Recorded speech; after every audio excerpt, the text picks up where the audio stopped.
From the Alvin and Rosalie Sarachek studio, PBS Kansas presents Ageless Enthusiasm. Coming up on this episode of Ageless Enthusiasm, I speak with Steve Suellentrop on what it takes to keep a company running for over 100 years. When we were founded in February of 1886, later that year is when John Pemberton actually founded Coca-Cola. I also speak with the president of Mahaney Group, Mark Bolt. His company was founded in 1888, the same year that Kodak was established. Being that we're 136 years old and had to go through the Depression, had to go through both wars, had to go through the changing products and people. I'm Mindy East, and all that's coming up on this episode of Ageless Enthusiasm.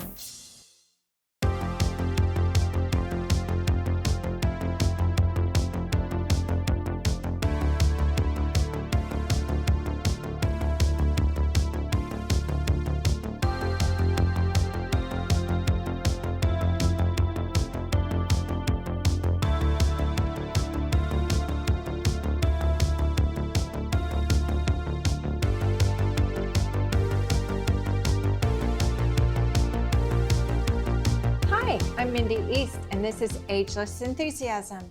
My guest today is Steve Suellentrop from Legacy Bank. Steve, thank you for being here today. Absolutely. Thank you for the invite. So I wanted to highlight a couple of businesses that have been around for over a century. And your family has been involved since almost the very beginning. Yeah. We started back in 1886 as Bank of Colwich in Colwich, Kansas. And our family got involved about 25 years later in 1911. So after I'm fifth generation trying to keep things going. That's amazing. 1911, that was before the Titanic sunk. Yeah.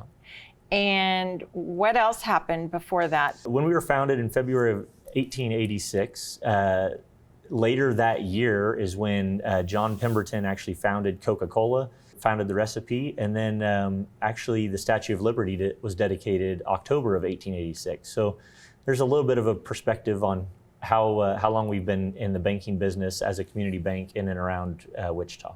That was 138 years ago. Yeah. I wonder if your great-great-grandfather had any idea. Well, he had gotten started, the founder of the bank came to him in 1911. They were neighbors. My great-grandfather was in the mercantile business in Colwich, and when Charles Hyde wanted to retire from the bank, he approached Clemens Suellentrop and asked him if he had an interest in banking. That's kind of how the story was written. So. Wow. And you're the fifth generation, so it went from Clemens, 1911, your great-great-grandfather, to his son John. And then John had... He had a couple... Clem. Yep, Clem. My grandfather and Clem's brother, John F. Suellentrop, were both involved for many years. Okay. And then my dad, Frank, celebrated 50 years in the banking industry with State Bank of Colwich and now Legacy Bank just last year. And he recently retired, or is he retired still involved? in 18. He's still chairman of the board. Okay. So he's still active, but I took over in 2022. I had the opportunity to shadow Brad Yeager, who spent 35 years or more with Legacy Bank and State Bank of Colwich, building the legacy. And so I succeeded him in 2022. Now you come from a very large family, and you have a lot of cousins and a lot of relatives. Yeah. How many people do you think family related are working in Legacy?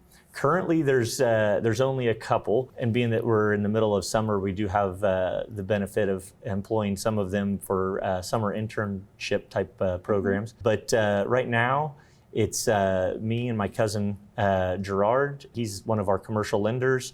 I have other extended family that work for us in different capacities as well, and lending and others. So it's a good question. I'd be curious if we could track back how many Suellentrops had worked for us over time, because like you had mentioned, my dad was one of 13 kids, and many of them worked, and many of their kids have continued to work on and off through the years. Well, what about your front desk, Judy? Yep. She was a Solentrop, right? Her mom was a Solentrop. That's correct. Yeah, Judy's been with us for years and years. I think since 2000, so almost 25. And Judy is everything that you would want in someone to greet our customers and be the face of Legacy Bank. She has a true passion for taking care of our customers and really having a good time with the rest of our staff and employees. Now, tell me a little bit about the generational customers that you've had. Those are always fun stories. We've had, being that we've been in banking so long, we've had a lot of customers that will come through and tell us stories about how they got started at State Bank of Colwich or now Legacy Bank. One in particular that comes to mind, one of our really good customers, longtime relationship. His father had brought him into the bank back in the 60s, and he was in the position where he needed to buy a vehicle. And his dad set him up with my grandpa to purchase a vehicle. A 1964 Bel Air is what he had purchased. So a lot of stories similar to that are really fun to hear about what has been built through the years and what we can try and do to keep things going forward. Now, you know, the whole banking industry went through such a pivot during the Depression. Yeah. And apparently President Roosevelt closed some of the banks who were not solvent enough. That's correct. Didn't have the assets. You know, there's been a number of times turmoil or economic challenges over the years. Obviously, the Great Depression is one big one, but fortunately, State Bank of Colwich was in a good position financially through the support of the communities and the customers that we serve, that we were able to carry it on through the Great Depression, or even the savings and loan crisis in the 80s, or the challenges that we saw in the Great Recession in 2008, and things like COVID. And it seems like there's always a storm to weather, and our team makes do and what we can to take care of our customers and keep that top of mind. I think probably one of the best things that a business can do is really just have that personal relationship with their customers, but that also spans out into the business community. Yeah, absolutely. We preach on that quite a bit. It's very much a relationship-focused business. As a community bank, we're involved and we encourage our staff to be involved in different civic organizations or trade organizations, churches, schools, things of that nature, and just helps give back to the community, but also build relationships and be resources for folks that may have a banking need. One of the things I wanted to tie together was my other guest is Mark Bull with the Mahaney Group. And I know you guys do a lot of business together. In fact, there's a beautiful strip center going up right now at 37th and Ridge Road called Avante. And Legacy Bank is providing the financing, and Mahaney is doing some of that work. What are some of the changes you've seen just since you've been in banking with the West Side especially? It's exciting. I mean, as a community bank, we are gathering local deposits from our customers, and we're putting those to work in and around the communities to build homes, to support businesses, and that all feeds into infrastructure and support of our schools and building the tax base. We have so many great partnerships with area businesses, and there's so many great businesses throughout Wichita to partner with, and it makes the world go around, and we're happy to play our part. It can be such a rewarding business to be in and have the opportunity to help folks achieve their dreams. Home purchase being one of the largest investments that someone may ever make, being able to get them across that closing, that threshold, through that yeah, exactly. Through closing, or purchase a vehicle, or help them maybe even repair their credit. Things like that are always great, but it's a lot of times the small things. I mean, we employ 116 people, and we take great pride in what we do to provide benefits and a good place to work for them, so they can in turn provide for their families. So it's building a legacy for us means a lot, not just from the customer aspect, but our employees and the community at large as well. Where did the name Legacy come from? So in 2000, as we expanded our footprint further into Wichita, that was a strategic move. Our charter is actually still in Colwich. We're a Colwich-based bank, although our headquarters is now in Wichita. It was a strategic decision to expand, align, continue our expansion. A strategic decision to align more with what we saw as the goal of continuing to build a legacy. And so, to me, I think that name fit just right, and those that were in the position to make those decisions 24 or 5 years ago did a great job. Steve, I've learned so much about the backstory of Legacy Bank, but I want to find out a little bit more about you. But first, we're going to hear about someone else who's running a company over 100 years old here in our community, and then we'll find out more. Sound okay? That's wonderful. Sounds great. Okay. It's Mark Bolt from the Mahaney Group. He's here to tell us what does it take to keep a company going over 100 years. He's got all the answers. Hi, Mark. Hello. Welcome to Ageless Enthusiasm. Thanks for having me. You're welcome. The company that you run, the Mahaney Group, was founded in 1888. That's correct. Yep. That's the same year that Kodak was established. That's a fascinating fact. Isn't that crazy? What happened to Kodak? They're not there. They're not around, yeah. But Mahaney is. What do you think the difference is? How have you stayed relevant? That's a good question, Mindy. And being that we're 136 years old and having to go through so many different, had to go through the Depression, had to go through both wars, had to go through the changing products and people. And primarily, it's based on relationships. It's relationships with the key people in Wichita, being able to stay connected to Wichita, being able to stay connected to people and solving problems. The change in products over the last 20 to 30 years, if we would have missed that boat, could have been a lot different. Right. There was lots of resistance in conventional roofing products and conventional construction products that began to change.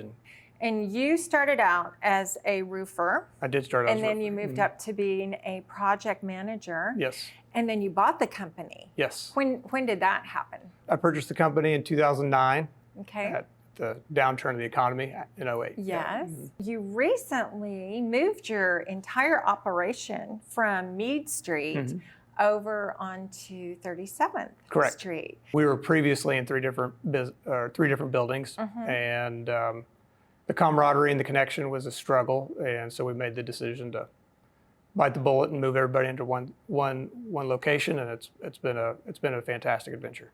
How many employees do you have? 143. Wow, that's quite a few. Yeah. I read that half of all employees don't feel appreciated on their job, and 80% of all employees have never been thanked for doing their job. And I know you have a little better record than that. What is the secret to keeping an employee loyal? I'm a firm believer in that we provide for the physical need first, and so that is good benefits, whether that's pay, health insurance, 401ks. So once we meet the physical need, then I think that we can start meeting the emotional and the spiritual need to the best of our abilities. And we do that mostly through just a positive interaction with our employees. We are all the management team is very connected to the field, very connected to project management.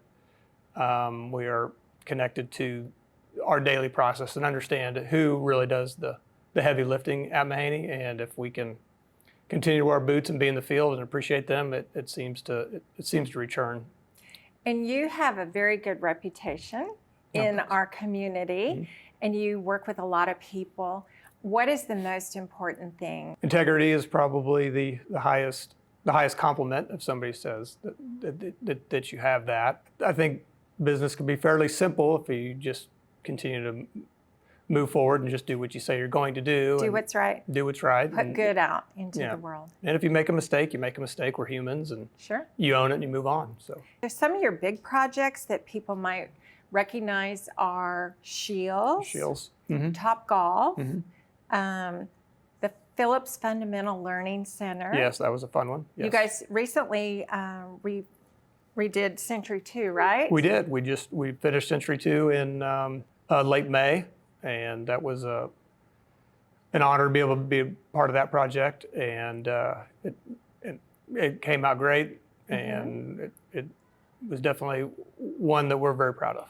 And then also, you're doing a lot with Wichita State, WSU, the Yes. PB11 projects. Correct, yes. Project. Yes, out at the new innovation campus with Wichita State, we've been associated with the majority of those projects in some manner. We've been highly involved out there, and some of those have been wonderful projects, from the NetApp building to the Deloitte to Airbus. All of them have been very exciting projects. Has anyone ever said it can't be done? What happens? I was 30 years old when I began the process of buying Mahaney, and so the challenge of finding funding and people believing in a young person that didn't have a lot of assets and in an economic turbulent time was probably the most I heard that, and being able to push through that and to show them that it's just not about me. It's about a fabulous team and a fabulous organization that's been around for a long time. So, what did you learn about yourself during that process? That you can do it. Yeah, continue to answer the phone, continue to solve problems, continue to do the right thing, and it just kind of happens. So when you started out at age 30, how many children did you have at that point? We had 3 sons. 3, and now you have 4. We have 4 children. Correct.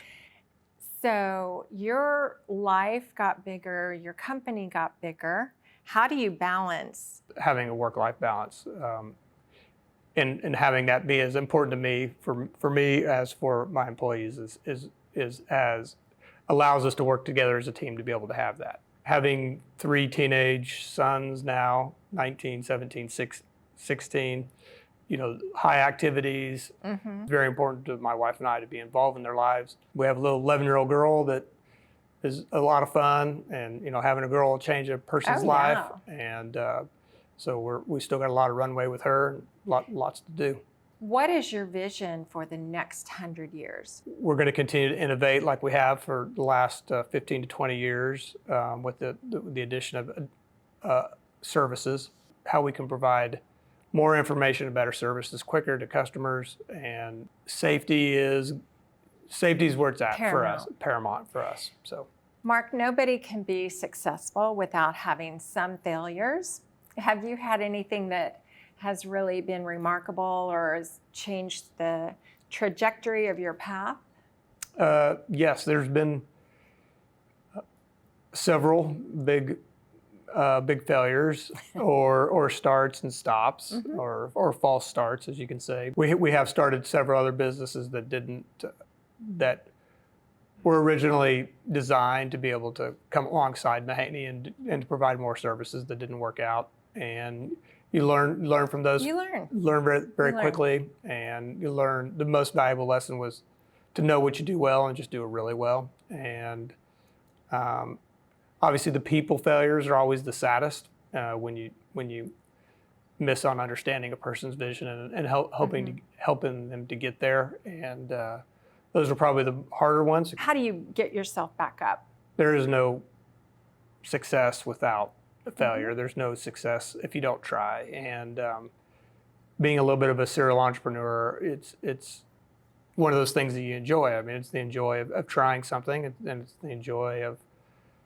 of learning through the process. I don't think anybody at Mahaney or my family is ever going to stop because we made a mistake. You just kind of own it and laugh at it and go with the flow and move on and continue to work hard. Yeah. So what's next for you? Launch the boys well, train up some leaders at Mahaney, and continue to innovate there, and provide the freedom and flexibility at the organization that can bring in those leaders and benefit everyone. And benefit everybody.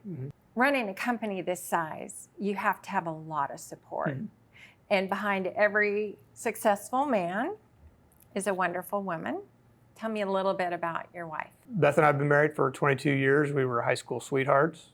She was probably the biggest believer and probably took the biggest risk out of all this.